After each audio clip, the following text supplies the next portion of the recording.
하나님의 자녀 삼아주시고 하나님과 동행하며 말씀 따라 사는 복된 사람 되길 원하시는 하나님 아버지, 지난 한 주 우리를 눈동자처럼 지켜주시고 거룩하고 복된 날 하나님 앞에 나와 예배드릴 수 있도록 인도하여 주심을 참으로 감사드립니다.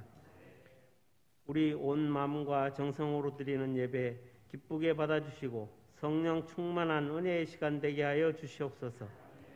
장마와 무더위, 나라 안팎으로 고단한 일들과 생활의 염려가 많음을 핑계로 말씀 따라 살지 못하고 연약한 모습과 불순종, 세상 일에 지치고 고난 모습 그대로 하나님 앞에 나왔습니다.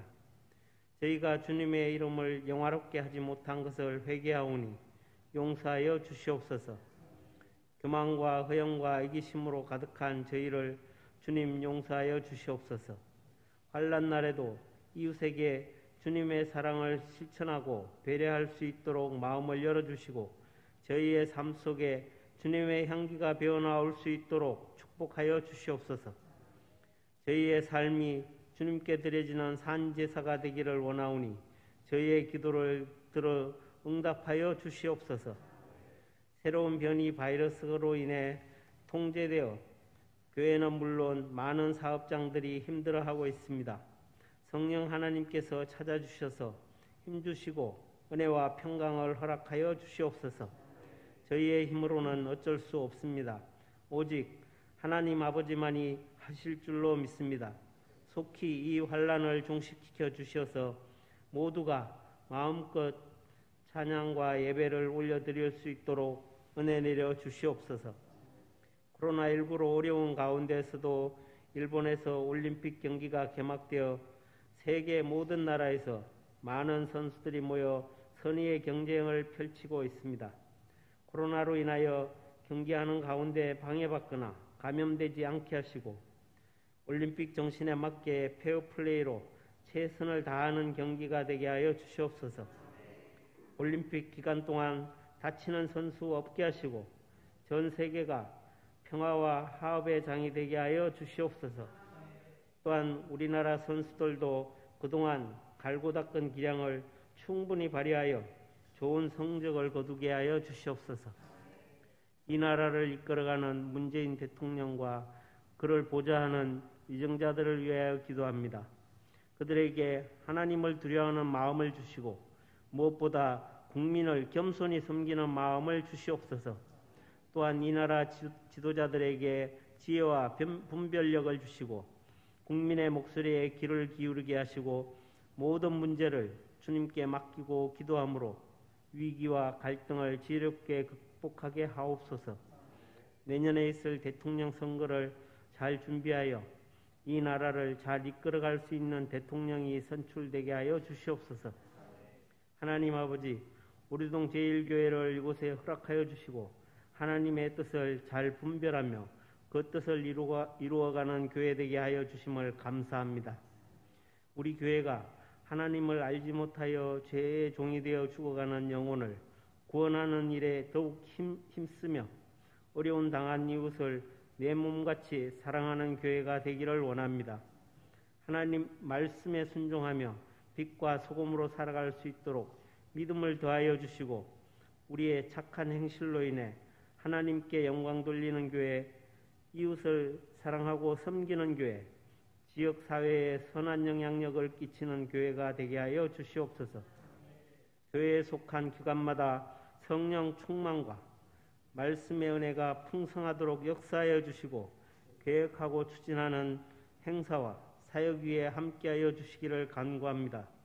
특별히 교회 학교가 더 많이 부흥되고 든든히 서가도록 은혜를 더하여 주시옵소서.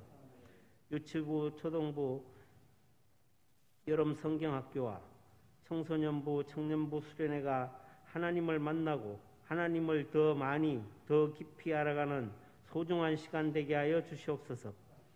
교회 학교를 맡아 섬기는 교육자와 교사와 이모저모로 수고하는 성도 모두에게 하나님의 지혜와 성령 충만케 하여 주시고 맡겨주신 영혼들을 지도하며 말씀으로 양육할 때에 어려움이 없도록 때마다 일마다 도와주시고 인도하여 주시옵소서.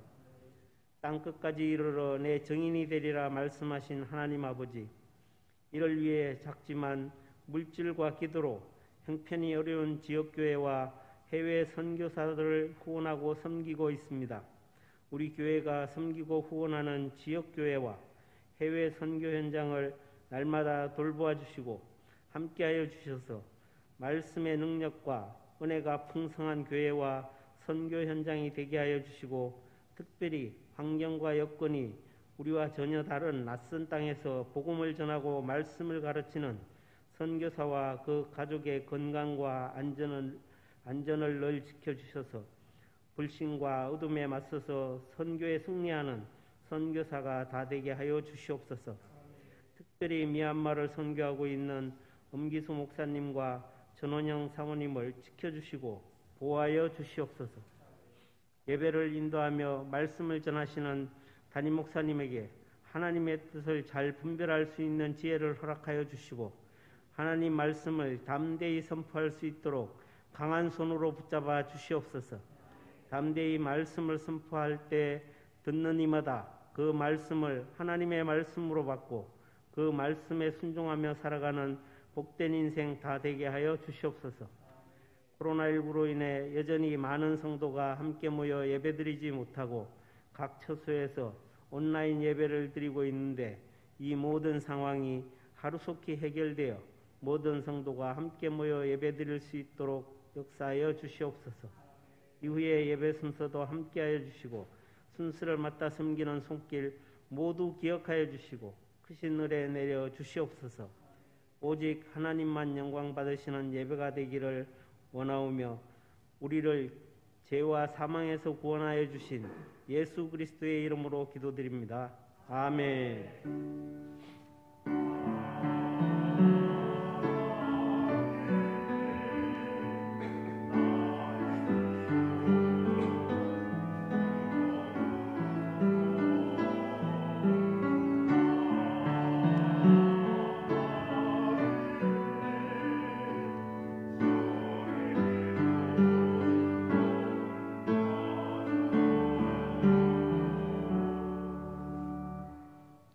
오늘 우리에게 주신 하나님의 말씀은 사무엘하 11장 6절에서 15절 말씀입니다. 구약 성경 사무엘하 11장 6절에서 15절 말씀입니다. 다윗이 요압에게 기별하여 햇사람 우리아를 내게 보내라 하매, 요압이 우리아를 다윗에게로 보내니 우리아가 다윗에게 이르매, 다윗이 요압의 안부와 군사의 안부와 싸움이 어땠는지를 묻고, 그가 또 우리아에게 이르되 내 집으로 내려가서 발을 씻으라 하니, 우리아가 왕궁에서 나가매 왕의 음식물이 뒤따라 가니라.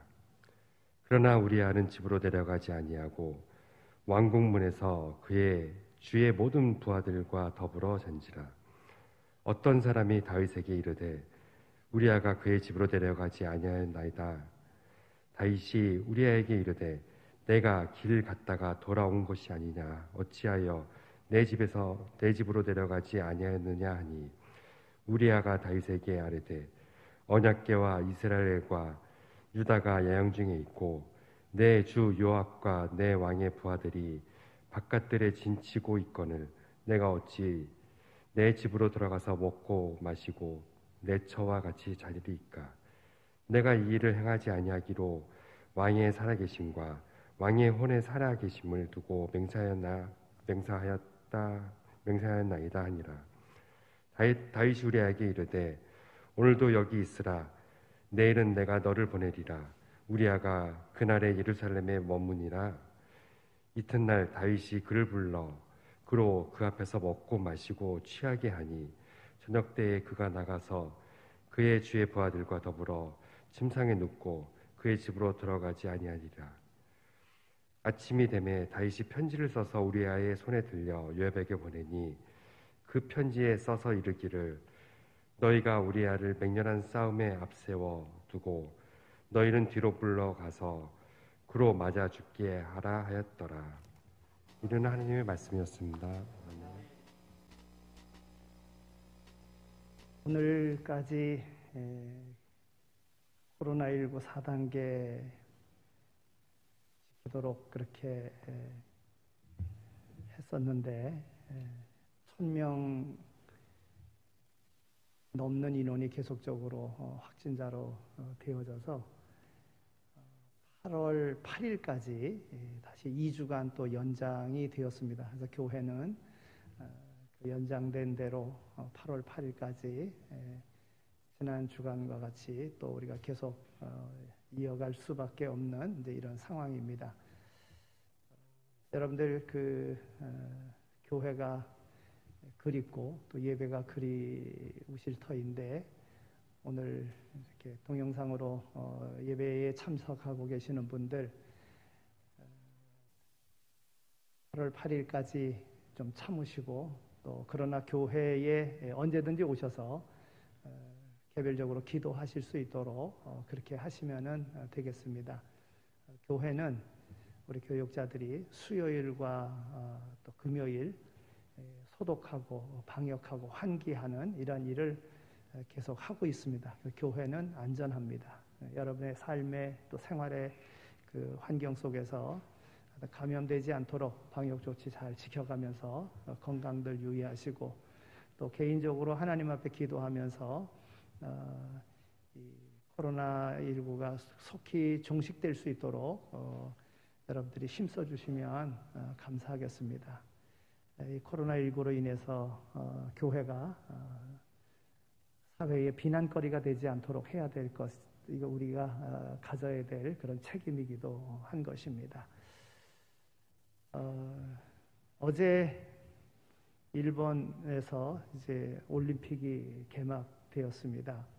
원래 작년에 해야 되는 것인데 이 코로나19로 인해서 못하고 올해도 또 넘어가는가 싶었는데 올해는 그냥 개최를 해서 지금 진행되어지는 그런 상황에 있습니다. 제가 이래 보니까는요, 2021년인데도 불구하고 2020년 도쿄 올림픽 이렇게 써져 있는 그것으로 2020년 올림픽 이렇게 되어져 있더라고요. 사실 올림픽 위원회와 더불어 또 개최하는 나라들 간에 유치하기 위한 그 경쟁이 치열하다는 것은 우리가 너무나도 잘 압니다. 또 거기에 선수들이 모든 그 운동 선수들은 그 생이 올림픽 경기에 메달에 달려 있는 겁니다. 메달을 따야지만이 그의 삶이 좋아지는 것이지요. 그런데 그것이 못 열려지는 이런 상황으로 간다면 또 그것을 유치하면서 준비한 거에 대한 여러 가지 경제적인 손실을 생각하면 그냥 한 획이 넘어갈 수 없는 이런 상황인데 코로나19가 언제 종식될지 모르는 상황 속에서 계속 미룰 수 없어서 그래서 개최한 것으로 이런 생각이 듭니다. 어떻든 열려진 이 올림픽이 잘 마칠 수 있도록 또 코로나 확진되어지는 일도 없이 잘 마칠 수 있도록 여러분도 관심 가져주시고 또 우리 국가대표들이 나가서 또 선전할 수 있도록 기도하면서 올림픽이 마쳐질 수 있도록 해주시면 하는 이러한 바람을 한번 가져봅니다. 이 코로나라고 하는 올림픽이라고 하는 유치의 그런 기쁨과 그 즐거움, 영광 이런 데서 이 코로나라고 하는 이 암초에 걸려서 정말 기쁘게도 못하는 이러한 이 상황을 보지요. 이런 것뿐만이 아니라 오늘 이 말씀을 준비하면서 어찌 보면 다윗에게 있어서는 아주 치명적인 그러한 그 실수의 그런 사건인데 이것을 이렇게 보면서 우리 한국의 상황 속에서 이 근간 서울 전 서울시장 그 성추문 사건, 또 부산시장 성추행 사건, 또 경남도지사 또 전 경남도지사 또 그 성추행 사건, 또 공군부대 모 부대의 그런 또 성추행 사건 이런 사건들이 있습니다. 근데 그것을 행했던 사람들이, 다 인생에서 어느 정도 성공했다고 하는 사람들이 그러한 실수로 인해서 그의 생의 모든 것들이 다 무너지고 마는 이런 상황을 봅니다. 명예도 무너지고 가족도 무너지고 온갖 모든 것들이 다 무너지는 이런 경우를 우리가 보게 됩니다. 여러분들도 그 영화 안 보신 분들이 없으실 거예요. 벌써 109년 전의 일이었고 그것을 영화한 것이니까 타이타닉이라고 하는 타이타닉호 그 영화를 아마 보셨을 거예요. 해가 지지 않는 나라 영국이 큰 유람선을 만들고 그 유람선을 띄워서 화유람선이죠. 그 당시 세계 최고의 것으로 자랑할 수 있는 그러한 유람선을 띄워서 미국으로 향하다가 그 빙하에 충돌해가지고서는 1513명인가 그 많은 사상자를 낸 그 사건입니다. 정말 누구도 상상치 못했었던 그런 일이 암초에 부닥쳐서는 한순간에 그냥 다 무너져버린 그런 것을 우리가 보게 됩니다. 여러분, 아무리 거대한 배라도 암초를 만나면 좌초될 수밖에 없는 것입니다. 우리 인생도 아무리 형통하고 잘 나가는 것 같아도 예기치 않은 암초를 만나면 속수무책 무너질 수밖에 없습니다. 이 엄연한 사실을 잊지 않고 사는 것이 바로 인생의 지혜인 것입니다. 그런데 많은 사람들이 이런 사실을 새까맣게 잊고 살아가다가 인생을 마치고 만다는 것입니다. 여러분, 우리가 잘 아는 다윗 어땠습니까? 어렸을 때에는 남들의 주목을 받을 만큼 훌륭하고 총명한 그러한 다윗이었습니다. 어려움이 있을 때 고통과 슬픔 또는 배반과 아픔 이런 것이 따랐지만은 그 청년 시절도 잘 이겨서 어느덧 그 모든 고통의 시기가 다 끝나고 왕이 되었고 인생의 절정기에 올랐습니다. 바로 그때에 유혹이 찾아왔다는 것입니다. 그렇게 높은 경지에 있던 그가 어떻게 타락의 나락으로 빠져들 수 있을까? 덕망과 인기와 신앙과 영성의 절정을 구가하던 그가 어떻게 그토록 무섭게 추락할 수 있더란 말일까? 여러분, 어느 정도 사회적인 위치와 경제적인 그러한 인정을 누리게 되면 사람들의 관심을 갖게 되어져 있습니다. 많은 여성들의 눈에 선망의 대상이 될 수도 있습니다. 여러분, 그러한 때에 아내나 가족으로부터 사랑과 존경을 받지 못하고 있다면 젊은 여성들의 유혹에 빠질 수 있는 그러한 함정이 될 수 있다고 하는 것입니다. 오늘 본문은 다윗이 이 유혹에 빠져들 수밖에 없었던 그런 상황을 오늘 우리에게 교훈해주고 있습니다. 무엇이 다윗으로 하여금 그렇게 함정에 빠지게끔 만들었을까? 첫째는 그가 잘못된 장소에 있었기 때문에 그렇습니다. 그가 자기 직무에 태만했기 때문에 그렇습니다. 오늘 본문의 말씀이 좀 길어서 6절서부터 15절까지만 보았습니다마는 이 사건의 발단을 보면 1절서부터 5절까지에 있는 말씀인데 1절에 있는 말씀을 보면 왕이 출전해야 할 때에 그랬어요. 그러니까 그 전쟁에 왕이 나가야지만이 되는 그러한 상황인 것입니다. 그런데 전쟁터에 있지 아니하고 왕궁에서 있었다고 하는 것입니다. 전쟁터에 나아가 적을 물리쳐야 할 때, 땀 흘리며 일하여야 할 때 하나님께서 내게 맡긴 생의 비전을 향하여 달려가야 할 그때에 유혹이 그의 발목을 잡은 것입니다. 내가 친히 가서 땀 흘리고 일하지 않아도 내 명령 하나로 다른 사람들이 그 일을 잘 감당해 주는 바로 그때에 위기가 찾아왔다고 하는 것입니다. 사람들이 어느 한 목표를 향하여 달릴 때에 앞뒤 좌우를 살필 겨를이 없을 때에는 유혹이 오는 것조차도 느끼지 못하고 인생을 달려갑니다. 그런데 어느 정도 이룰 만큼 이루었을 때에 그때 함정이 된다고 하는 겁니다. 바로 다윗은 이룰 만큼 이루었을 때에, 그가 있어야 될 그 자리에 있지 아니하였을 때에 바로 그의 인생, 무너지는 인생이 되고 말았습니다.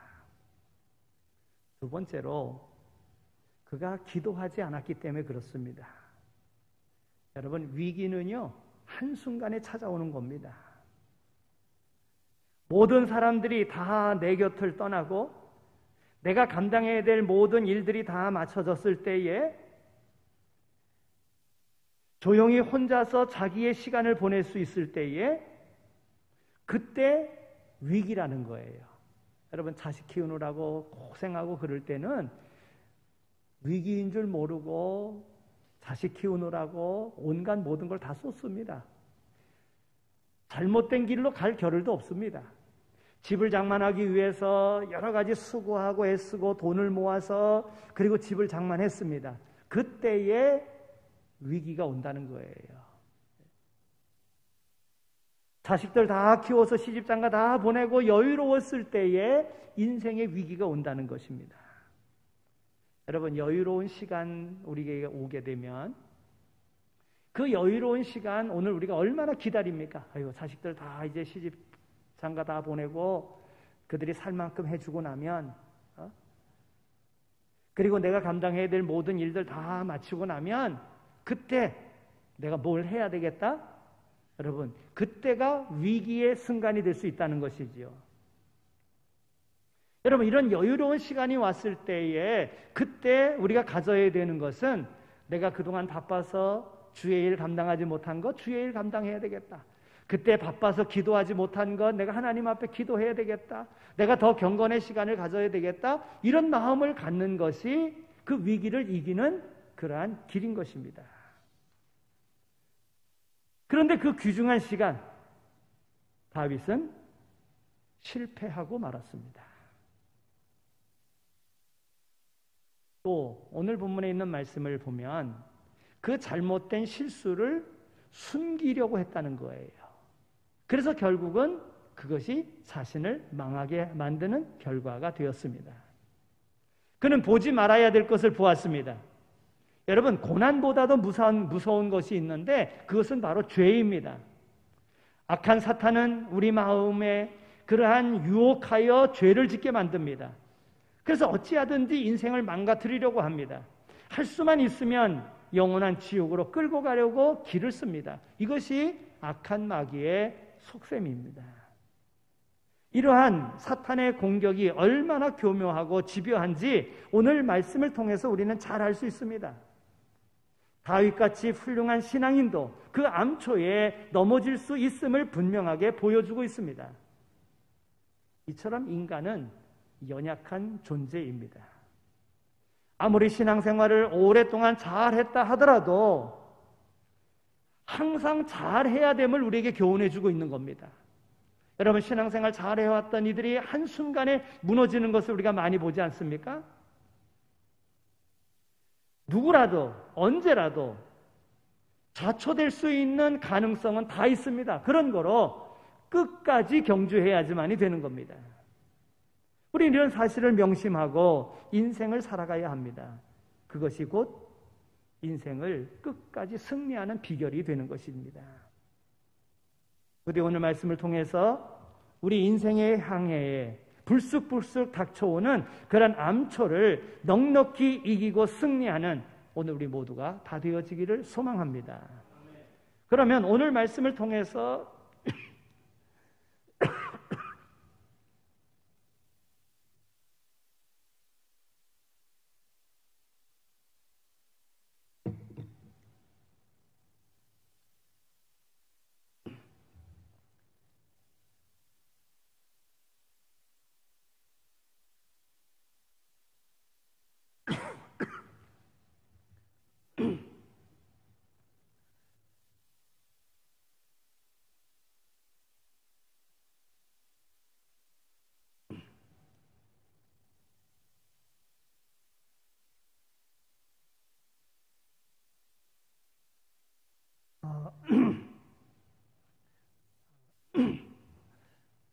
오늘 본문 앞에 있는 1절에 있는 말씀을 우리 함께 읽겠습니다. 1절 말씀을 함께 읽겠습니다.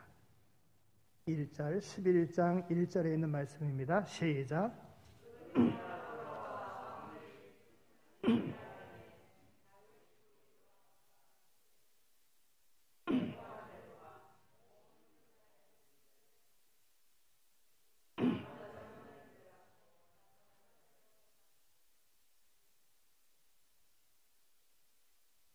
아멘. 오늘 이 1절에 있는 말씀을 보면 평소 하나님을 경외하고 백성들의 신망을 한 몸에 받던 이 다윗 왕이 이 충신의 아내를 간통하는 일을 저지르는 그 내용이 1절서부터 이제 5절까지에 있는 말씀입니다. 그리고 오늘 본문 6절서부터는 그 간통함으로 임신한 사실을 무마해 보려고 전쟁터에 있는 우리아를 데려오고 그 우리아의 아이인 것으로 만들려고 하는 다윗의 계략, 이런 부분들이 나오고, 그것이 안 통하니까는 다시 우리아를 요압 장군에게 편지 써서 보내면서 최전방에 보내요. 그를 앞장 세우고 뒤에서 죽이라, 이렇게 하는 전쟁터에서 죽게 만드는 이러한 완전 범죄를 계획하고 있는 다윗의 모습을 볼 수가 있습니다. 밧세바와 더불어 간음했지요. 10계명의 간음죄를 저지른 거예요. 7번째 계명, 간음하지 말라, 간음죄를 저질렀습니다. 또 6째 계명, 살인하지 말라, 살인죄를 저질렀습니다. 물론 간접살인입니다마는 살인 교사죄지요. 살인하지 말라 한 그 살인죄를 저질렀어요. 남의 아내를 이렇게 빼앗는 10번째 계명에 보면 내 이웃의 아내를 탐내지 말라, 남의 아내를 탐내는, 그리고 그 아내를 빼앗는, 도둑질하지 말라 하는 것을 범하는, 그래서 한순간에 다윗은 4가지 십계명을 어기는 그러한 죄를 저지르고 말았습니다. 다윗처럼 대단해 보이던 사람도 이렇게 연약하게 무너질 수 있다고 하는 것입니다. 성경은 우리에게 말합니다. 로마서 3장 10절에 있는 말씀을 보면 의인은 없나니 하나도 없으며 그랬어요. 여러분, 어떤 이들은 나는 죄 지은 거 없어, 법 없이도 사는 사람이야, 이런 이야기를 하잖아요. 그래서 성경은 의인은 없나니 하나도 없다 그랬어요. 죄 없는 사람은 한 사람도 없다는 거예요. 거기에 나도 마찬가지라는 거예요. 나도 죄인이라고 하는 거예요. 성경이 죄인이라고, 모든 사람이 다 죄인이라고 말하고 있는 것입니다. 또 에레미야 17장 9절에 있는 말씀을 보면 만물보다 거짓되고 심히 부패한 것은 마음이라 그랬어요. 마음이 부패한 겁니다. 마음이 거짓된 겁니다. 다른 만물보다도 이 마음이 그렇다는 거예요. 우리는 이렇게 하나님의 말씀을 볼 때에 이것이 남을 놓고서 나쁘게 보여지는 사람들만 놓고 보는데 내가 그렇다는 것을 깨달아야지만이 된다는 거예요. 그러니까 성경은 인간에게 가장 무서운 것이 죄라고 말하고 있습니다. 사탄은 이런 약점을 너무나도 잘 알고 있습니다. 그래서 어떻게 해서든지 유혹해서 죄에 빠지게 만드는데 이게 바로 사탄의 전략입니다. 여러분, 창세기 3장에 나오는 최초의 아담과 하와가 범죄하는 것, 하나님의 말씀을 어기는 것, 이게 불순종하는 것, 이게 죄 아닙니까?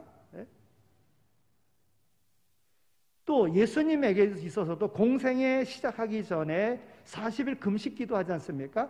금식기도 한 다음에 제일 먼저 예수님을 찾아온 게 누굽니까? 바로 마귀예요. 사탄이 찾아왔어요. 그리고는 예수님을 유혹합니다. 그때 예수님은 이겼지요. 그 유혹을 이겼어요. 교부시대라고 그러면 이제 예수님께서 이제 제자들을 불러 모으고 예수님 따르는 사람들을 가르치고, 그리고 그 제자들이 그 복음을 전하고, 그래서 제자들이 이제 다 죽었어요. 그 다음에 그 제자들의 가르침을 받았던 이들이 교회에 어른들을 중심으로 해서 말씀을 전하고 가르치던 이때를 교부시대라 이렇게 이야기합니다. 사도들이 다 죽고 그 다음에 그 가르침을 받았던 이들을 통해서 교회가 운영되던 때, 이때를 교부 시대라 그럽니다. 근데 이 교부 시대에 교부 중에 하나였었던 크리소스톰이라고 하는 사람이 있었습니다. 그로 인해서 교회가 막 흥왕하게 되자 로마 황제가 그를 체포했습니다. 그리고는 그를 회유하기 위해서 협박하고 온갖 방법을 다 썼습니다. 그러나 소용이 없었습니다. 그래서 그를 어떻게 처리할까 하고 측근들과 더불어 의논했습니다. 그를 지하 감옥에다 가둘까? 그랬더니 한 사람이 대답합니다. 아닙니다. 그러면 그는 오히려 기뻐할 것입니다. 그는 자기가 믿는 신을 찬양하며 기도할 수 있는 장소를 얻었다고, 홀로만의 시간을 얻었다고 그는 도리어 지하 감옥에서 더 기뻐할 것입니다. 그러면 아예 처형해 버릴까? 그랬어요. 그때 또 다른 한 사람이 이야기합니다. 그는 기쁜 마음으로 죽으려고 할 겁니다. 그들은 예수님 때문에 죽는 것을 순교라고 하는데 그것을 영광스럽게 생각을 합니다. 그러니까 그를 죽이면 안 됩니다. 그러면 도대체 어떻게 하란 말이냐?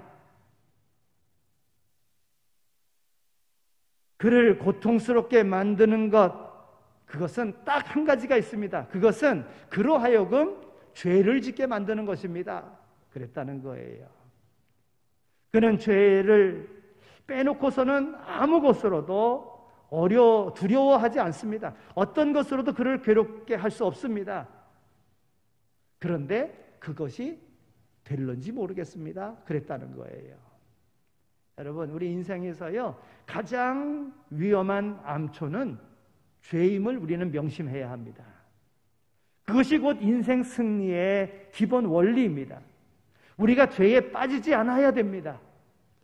그것이 인생 승리하는 길이라고 하는 거예요.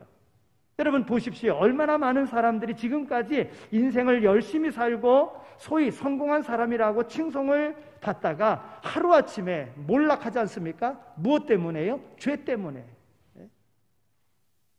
인생의 암초에 걸려서 한순간에 모든 것을 다 잃어버리는 거예요. 우리가 결코 이런 일이 없이 계속 승리하는 삶을 살려고 하면 우리가 죄에 빠지지 않도록 힘써야지만이 되는 거예요. 오늘 다윗의 인생에 있어서 암초는 밧세바라고 하는 여인을 보고 그 여인으로 간통하게 된 것입니다. 간음한 것이에요. 이것이 그의 죄. 그래서 다윗으로 무너지게 만드는 거예요. 그 결과로 살인하게 되어지고 하는 이런 살인죄까지 저지르게 되는 것입니다.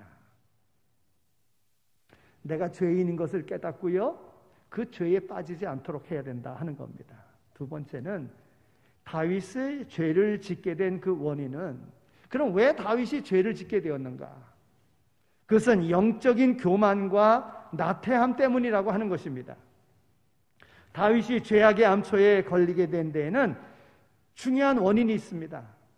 여러분, 암초는 갑자기 나타나지만 그것을 이겨내지 못할 만한 원인이 늘 있음을 우리는 알게 되어집니다.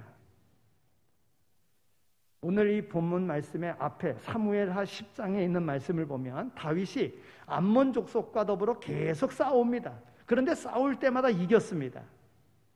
나라는 이제 태평성대를 누리고 모든 게 다 형통한 듯 보였습니다. 여러분, 이 모든 게 하나님의 은혜 아닙니까? 그러나 그는 어느 순간부터 그 은혜를 잊고 말았습니다. 마치 모든 게 자기 힘으로 된 것처럼 착각하고 교만한 마음을 갖게 되었습니다. 그는 전쟁이 있는데도 불구하고 신하들만 내보내고 태평한 마음으로 궁궐에 머물러 있었습니다. 여러분, 그 전에는요, 항상 전쟁에 앞서 나가는 다윗이었습니다.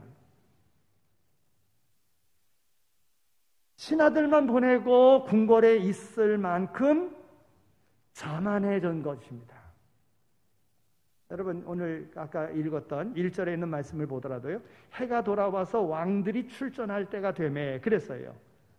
여러분, 기후적으로 전쟁을 못하는 그런 때가 있거든요. 근데 이제는 전쟁하여야만은 그런 때가 되었다고 하는 거예요.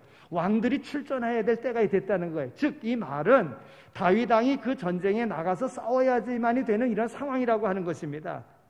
그런데 안 나갔어요. 왜요? 이제 신하들만 보내도 된다고 하는 교만함이 그에게 있었기 때문에 그런 것입니다. 여러분, 사람들이 어려울 때는요, 정말 하나님께 매달립니다. 물론 원망하고 불평하는 사람들은 아예 소망 없는 사람이고요. 우리 신앙인 가운데서 어려운 일 당하면 정말 하나님께 매달립니다. 그런데 조금만 편안해지면 간사하게 교만해지고 하나님을 멀리합니다. 다윗도 그랬다는 겁니다. 사울에게 쫓겨다닐 때는 얼마나 하나님을 의지했습니까? 날마다 눈물로 간구했습니다.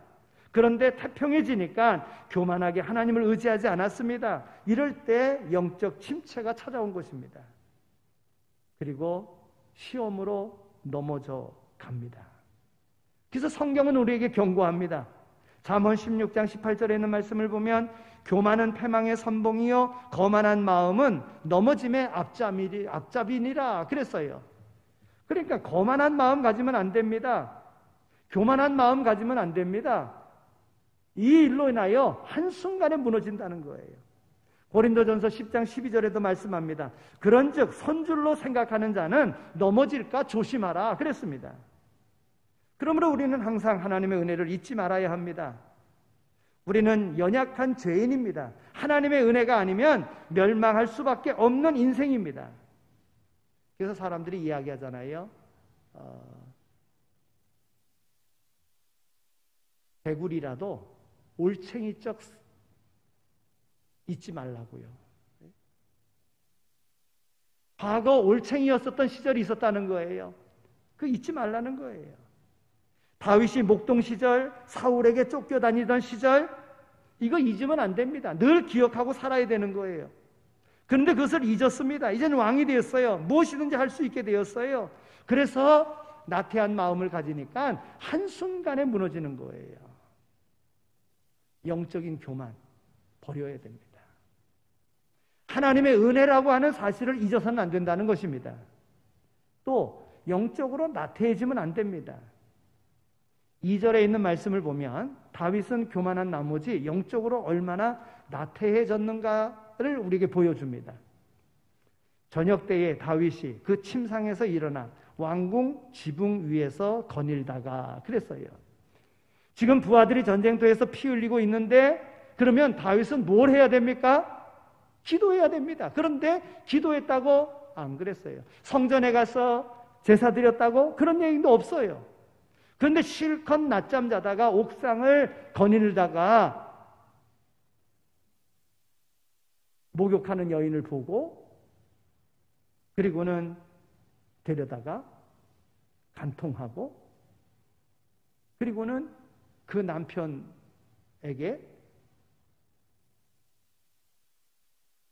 남편의 시로 인정하도록 그렇게 하려다가 안 되니까 다시 전쟁터로 보내서 죽게끔 만드는 이런 일을 했다는 것입니다. 한순간 일해야 되는 때에 나태한 마음을 가지니까 그때에 마귀로 틈타게 되어서 결국은 이런 엄청난 죄를 저지르게 된 겁니다. 에베소서 4장 27절에 있는 말씀을 보면 마귀로 틈을 타지 못하게 하라 그랬어요. 여러분 화가 나고 또 여러 가지 일들이 잘 안 될 때에 그때 마귀가 옵니다. 그때 마귀로 틈타지 못하게 해야 돼요. 그때 마귀에게 넘어가면 실패하는 인생이 되고 마는 거예요. 그러나 그 어려움 속에서도 하나님 의지하고 하나님께 나아가면 하나님께서 그 모든 어려움을 이기게 해주신다는 거죠. 다윗은 죄의 유혹을 이길 수 있는 영적인 능력을 상실하고 말았습니다. 영적인 능력은 하나님의 선한 뜻을 행하고 죄의 유혹을 뿌리칠 때 그 뿌리칠 수 있는 능력이 바로 영적 능력인 겁니다. 그런데 다윗은 여인의 모습을 보고 무력하게 넘어지고 말았습니다. 성경은 우리에게 말합니다. 시편 119편 9절에서요. 청년이 무엇으로 그 행실을 깨끗게 하리이까? 주의 말씀을 따라 삼갈 것이니이다. 여러분, 하나님의 말씀은요, 우리의 생애 브레이크 역할도 합니다. 우리에게 나갈 수 있도록, 전진할 수 있도록 하는 그러한 힘도 주지만은 멈추게 하는 그러한 것도 하나님의 말씀은 우리에게 준다는 거예요. 여러분, 자동차가 빨리 달리고 오래 달리고 하는 이런 것으로 그 자동차 회사를 자랑하고 그러지 않습니까? 그러나 아무리 빨리 달리고 오래 달린다고 할지라도 멈춰야 될 때 멈추지 못하는 자동차는 쓸데없는 자동차가 되는 거예요. 하나님의 말씀이 오늘 우리로 하여금 멈추게 할 수 있는 브레이크 역할을 감당하는 거예요. 그런데 영적으로 침체된 다윗에게는 말씀의 브레이크를 기대할 수 없게 되었다고 하는 것입니다. 여러분, 유혹 자체가 죄악은 아닙니다. 얼마든지 많은 유혹이 있지요. 내가 유혹을 받는다고 그게 죄 아닙니다. 다윗이 그 유혹을 물리쳤다면 아무것도 아닌 대로 넘어갔을 것입니다. 그런데 사실 눈에 보이는 것이야 어떻게 할 수 없는 것이지요. 유혹입니다. 그런데 막을 수 있는 힘이 없었다고 하는 거예요.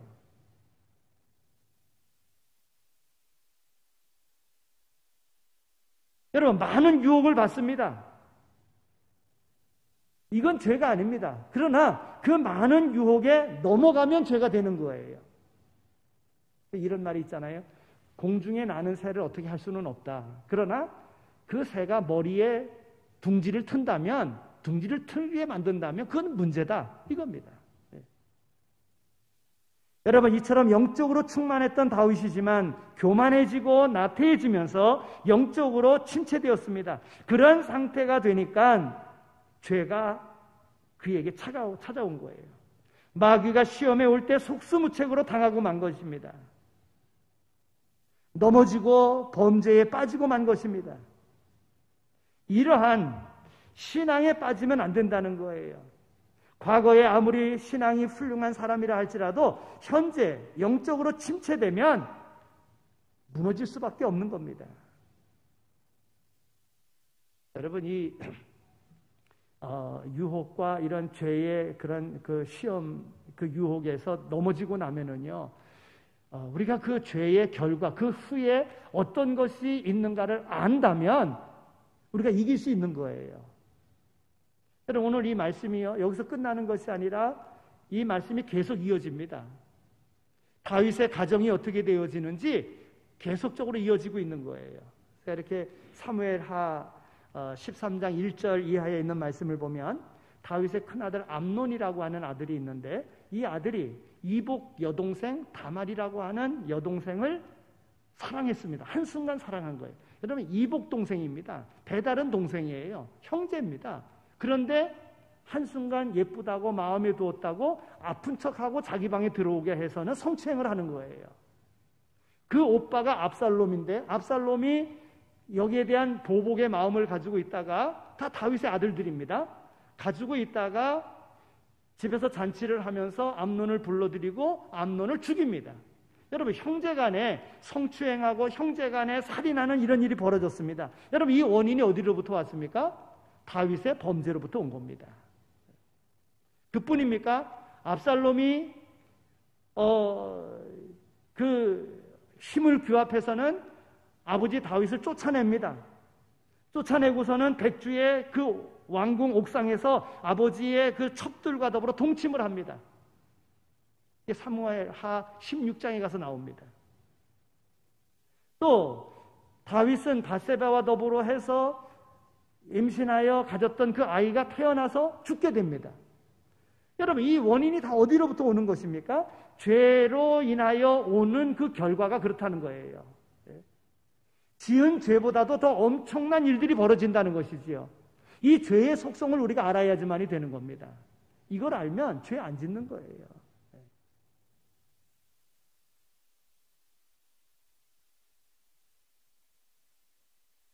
이제 말씀을 맺겠습니다. 그러면 인생이 죄에서 승리하려면 영적인 각성과 무장, 거룩한 헌신이 있어야지만이 됩니다. 인생의 항해길에 출현하는 죄악의 암초를 이길 수 있는 비결이 있습니다. 우리는 다윗의 실패를 통해서 교훈을 삼을 수 있게 된다는 것이지요. 즉, 영적인 각성을 해야 돼요. 영적으로 나태하면 반드시 죄를 짓고 맙니다. 그러므로 우리는 영적으로 늘 긴장하고 있어야 됩니다. 주님께서도 말씀하셨어요.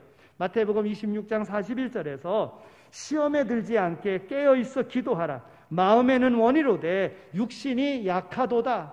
예? 여러분 항상 기도하지 않으면 안 됩니다. 항상 기도해야 되는 거예요. 베드로전서 5장 8절에도 말씀합니다. 근신하라 깨어라 너희 대적 마귀가 우는 사자같이 두루다니며 삼킬 자를 찾나니 그랬어요. 여러분 우리가 성경을 통해서 신앙 안에 성공한 많은 사람들을 보겠습니다마는 바울 사도 같은 경우는요.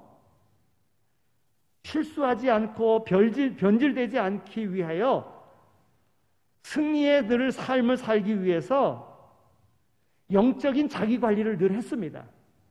고린도전서 9장 27절에 있는 말씀을 보면 내가 내 몸을 쳐 복종하게 함은 내가 남에게 전파한 후에 자기가 도리어 버림이 될까 두려워함이로라 그랬어요.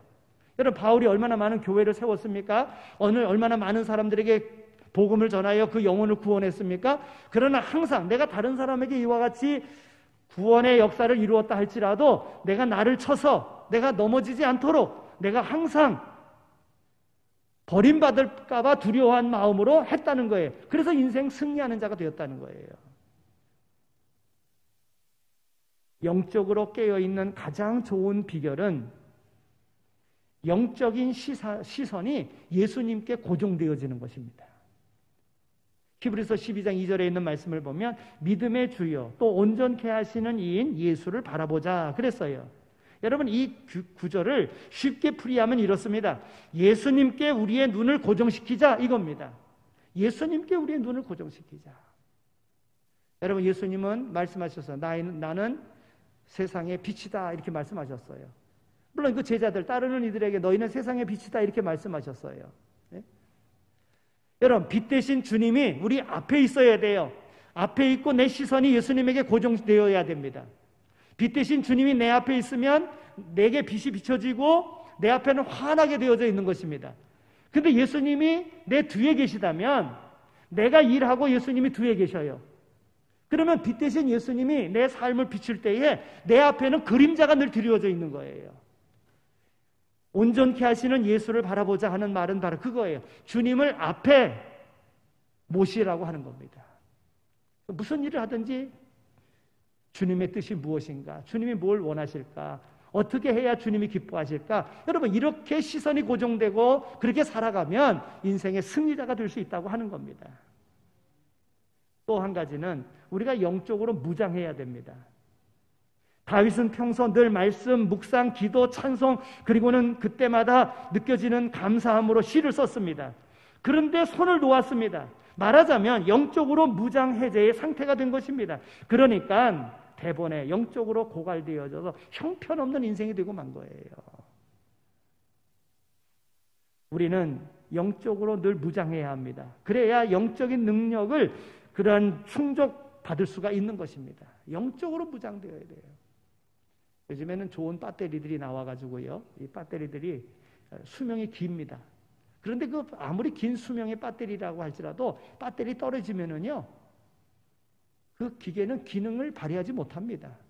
아무리 좋은 성능을 가지고 있는 기계라고 할지라도 콘센트에 전기 연결되지 않으면 전기로 사용되어지는 아무리 좋은 기계라도 아무짝에도 쓸 수 없는 것이 되고 마는 거예요. 여러분 영적인 그러한 충만함이 영적으로 무장된다는 것이 바로 그와 같습니다. 항상 주님께 고정되어야 되는 거예요. 하나님의 영으로 충만해야 된다는 거예요. 그래야 승리하는 인생을 살아갈 수 있는 것입니다. 우리가 음식물을 섭취합니다. 잠자기도 합니다. 여러분 잠자는 것도 제대로 잠을 자야 됩니다. 음식물도 제때 섭취해야 됩니다. 그런데 이것을 제때 섭취하지 못하면 건강 해치게 되어지는 것입니다. 하나님의 영으로 충만하지 못하면 우리가 영적인 존재인데 하나님의 영으로 충만하지 못하면 우리의 인생은 실패하고 마는 것입니다. 에베소서 6장 10절에서 18절에 있는 말씀을 보면 영적인 무장에 관한 말씀이 나옵니다. 10절과 11절에 있는 말씀, 정말로 너희가 주 안에서와 그 힘의 능력으로 강하여지고 마귀의 괴계를 능히 대적하기 위하여 하나님의 전신갑주를 입으라 그랬어요. 하나님의 전신갑주를 입어야 되는 거예요. 여러분, 영적인 무장을 다른 말로 표현하자면 성령 충만함입니다. 성령이 충만하지 아니하고서는 세상을 이기지 못합니다. 성령 충만함을 여러 가지로 비유로 말할 수 있겠지요. 사람의 마음을 집으로 비유하면 무엇보다도 그 집은 깨끗해야 됩니다. 그런데 그 깨끗한 집이라도 청소를 잘 해놓는 그런 집이라고 할지라도 그 집을 그냥 놔두면 먼지 쌓이고 그렇습니다. 거미줄 치고 그렇습니다. 그러니까 성령 충만함은요, 오늘 우리의 집에 뭔가 채워져야 돼요. 하나님의 영으로, 하나님의 말씀으로 채워져야 돼요. 기도로 채워져야 됩니다. 그래야 그 집이 집으로서의 기능을 발휘할 수 있는 겁니다. 오늘 우리의 삶에 성령으로 충만하게 만들면 우리의 인생은 승리하는 그러한 인생을 살아갈 수 있다. 오늘 말씀 우리에게 주는 교훈은 바로 그겁니다. 또한 그뿐만이 아니라 거룩한 헌신이 우리에게 있어야 됩니다. 다윗이 패배한 이유 중에 하나는 한가로움 속에 있었던 거예요. 하나님을 멀리하는 가운데 인간에게 여유가 생기면 반드시 죄에 빠지게 되어져 있습니다. 그래서 죄인된 모든 사람이 다 죄인이라 그랬는데 죄인된 인간에게 여유로운 시간과 물질의 여유가 있으면 그 답은 타락과 범죄라고 하는 거예요. 우리가 이런 공식을 알아야 돼요. 죄인된 인간에게 여유로운 시간과 물질의 여유가 있으면 타락과 범죄가 있어지게 되어져 있습니다. 많은 사람들이 성취한 후에 더 문제에 빠질 수 있는 이유가 바로 그겁니다. 모든 걸 성취했어요. 다 이뤘어요. 돈도 벌었어요. 지위도 얻었어요. 명예도 얻었어요. 그런데 그 후에 적절하게 그 여유를 사용하지 못하면 엉뚱하게 죄에 빠져서 모든 것이 끝나고 만다는 겁니다. 여러분, 주변을 보십시오. 죄악의 암초에 걸려 평생 이뤄놓은 재산 다 날려버리고 지위와 명예 정말 다 잃어버리고 정말 얼마나 형편없이 살아가는 사람들을 봅니까? 오늘 말씀에 누구도 예외일 수 없습니다.